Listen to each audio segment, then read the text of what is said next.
గత ప్రభుత్వ హయాంలో భద్రాద్రి రామాలయానికి 100 కోట్లు కేటాయిస్తామని 100 పైసలు కూడా ఇవ్వలేదని మంత్రి పొంగులేటి అన్నారు. తమ ప్రభుత్వంలో అనేక ఆలయాల్ని అభివృద్ధి చేస్తున్నామని, దీనికి సంబంధించిన నిధుల కేటాయింపులపై కేబినెట్లో చర్చించినట్లు చెప్పారు మంత్రి పొంగులేటి. ఖమ్మం జిల్లా కూసుమంచి మండలం కేంద్రంలోని శ్రీ రామలింగేశ్వర స్వామి దేవాలయం పునర్నిర్మాణం, అభివృద్ధి పనులకు 3,50,00,000 వ్యయంతో శంకుస్థాపన చేశారు.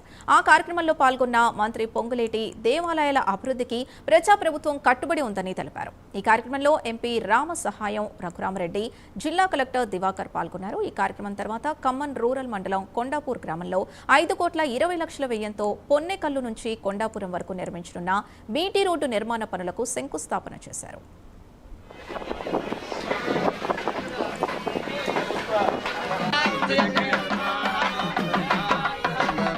ఉమ్మడి ఖమ్మం జిల్లాలోని భద్రాద్రి కొత్తగూడెం జిల్లాలోని రాముల వారి గుడి భద్రాద్రి అనే పేరు ఆ జిల్లాలో చేర్చారు. ఆ రాముల వారి గుడికి ఆనాటి ప్రభుత్వ పెద్దలే వచ్చి స్వయంగా 100 కోట్లు ఇస్తామని చెప్పారు.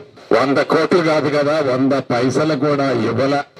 మీ దీవెనలతో వచ్చిన ఈ ప్రజా ప్రభుత్వం సుమారు 350 కోట్లు మొన్న శాంక్షన్ చేసి శ్రీరామనవమి నాడు గౌరవ ముఖ్యమంత్రి రేవంత్ రెడ్డి గారి చేతుల మీదుగా శంకుస్థాపన చేసుకోవటమే కాకుండా రాబోయే వారం 10 రోజుల్లో పనులు కూడా యుద్ధ ప్రాతిపదిక మీద బాసర నుంచి భద్రాచలం వరకు ఈ టూరిస్ట్ ప్లేస్ అయిన ఈ ప్రదేశంలో అన్ని దేవాలయాల్ని అభివృద్ధి చేయడం కోసం మొన్ననే కేబినెట్ లో 1,000 కోట్ల రూపాయలు మొదటి విడతగా 1,000 కోట్ల రూపాయలు మొదటి విడతగా శాంక్షన్ చేసి వాటి ప్రణాళికలతో యుద్ధ ప్రాతిపదిక మీద ఆ గుళ్ళన్నీ కూడా పునర్నిర్మించే కార్యక్రమాన్ని శ్రీకారం చుట్టబోతున్నాం.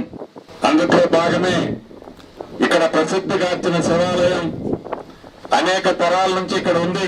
ఆనాటి మహానుభావులు నిర్మించిన ఈ శివాలయానికి ప్రత్యేక శ్రద్ధ ఈ రాష్ట్ర ప్రభుత్వ పక్షాన్ని కూడా తీసుకొని మొదటి విడత 3,30,00,000